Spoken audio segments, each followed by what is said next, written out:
Assalamualaikum warahmatullahi wabarakatuh. Salam sejahtera, shalom, om swastiastu. Namo Buddhaya, salam kebajikan, rahayu bagi kita semua. Hai teman-teman, perkenalkan nama saya Naura Khalifanesa, berasal dari sekolah UPTD SD Negeri Batu Sitanduk, Desa Tobadak, Kecamatan Tobadak, Kabupaten Mamuju Tengah, Provinsi Sulawesi Barat.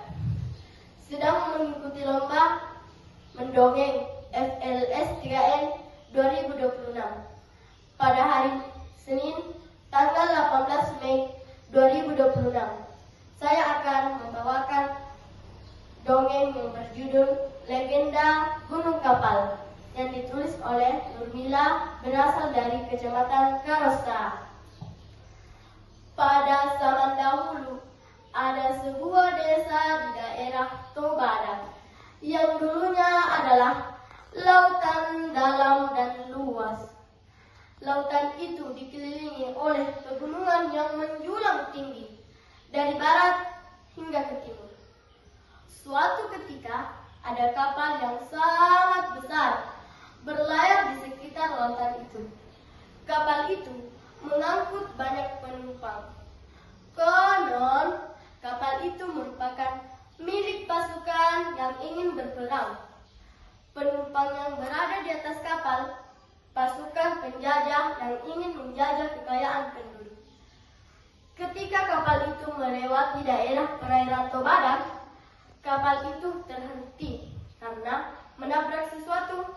Orang-orang yang berada di dalam kapal memeriksa apa yang telah ditabrak oleh kapal. Setelah mencari tahu, ternyata lambung kapal telah bocor oleh batu yang sangat besar. Air laut masuk ke dalam kapal dengan sangat cepat. Para awak kapal berusaha untuk menyelamatkan diri.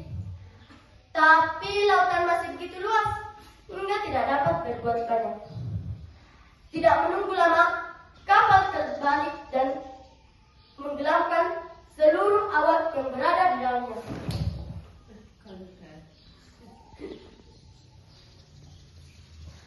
Bertahun-tahun telah berlalu dan air laut telah surut. Kapal yang dulunya terbalik kini menjadi rumput dan pepohonan. Seseorang mulai tinggal di kaki gunung yang merupakan tempat kapal besar itu. Orang itu dikenal disebut sebagai orang-orang Gidio yang memiliki arti sebagai penduduk lokal. Ia bekerja sebagai petani seperti pada masyarakat umumnya. Sebagai pemuda yang penuh semangat, ia membuka lahan perkebunan untuk kehidupan sehari-hari. Suatu pagi saat terbangun dari tidurnya, ia penasaran dengan puncak gunung yang selalu dilihatnya.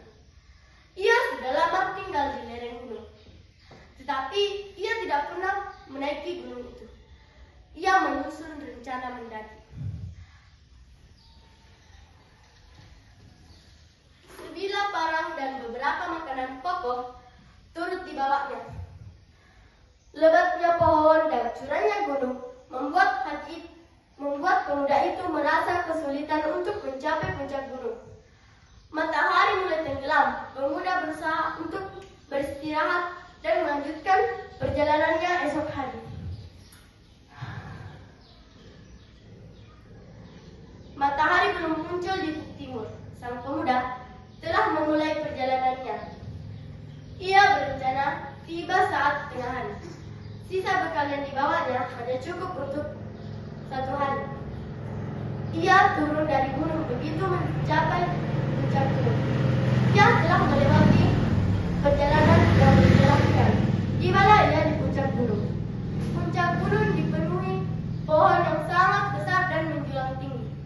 Pemuda itu tidak dapat melihat pemandangan karena banyak pepohonan yang menutupi pemandangan. Tanpa mengenal lelah, pemuda terus mencari cara untuk melihat pemandangan terbuka. Lalu ia melihat batu berdiri kokoh. Ia sangat senang hingga berloncat kegirangan.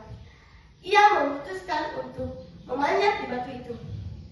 Batu itu sangat besar, keringatnya bercucuran saat memanjat di batu itu. Kakinya sempat terpleset, untung saja dia berpegangan dengan erat, sehingga tidak terjatuh. Sesampainya di atas batu, ia melihat pemandangan di sekelilingnya. Ia melihat rumah beserta kebunnya. Sungai Bedong-Budong meliuk-liuk seperti ular, dan hamparan mata yang tak dapat dipandang oleh mata, saking indahnya pemandangan yang dilihatnya. Ia tak sadar matahari mulai turun ke pangkuan bumi. Gelap mulai datang. Pandangan pemuda mulai tak jelas, hanya suara krik krik krik, jangkrik dan binatang malam harinya yang berterbangan keluar dari sarangnya. Tiba-tiba cuaca berubah drastis. Angin bertiup kencang, hujan sangat deras, dan dia terburu-buru untuk mencari tempat tinggal atau tempat berlindung, di mana ia menemukan tempat milik gua yang aman dari depan hujan dan angin. Bekal terakhirnya dibuka.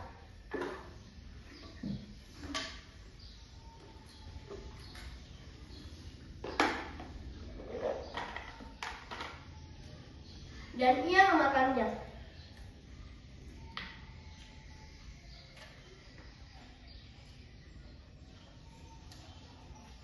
Ia seperti bermimpi, sungguh indah tuturnya dalam hati. Hari mulai terang, pemuda berencana untuk pulang ke rumahnya, karena sudah lama ia meninggalkan rumahnya.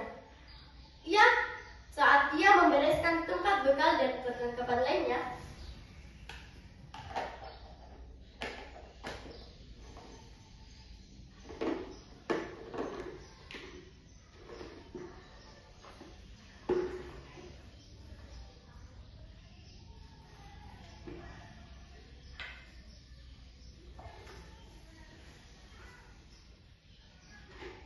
ia menyadari sesuatu dan keluar dari gua tersebut.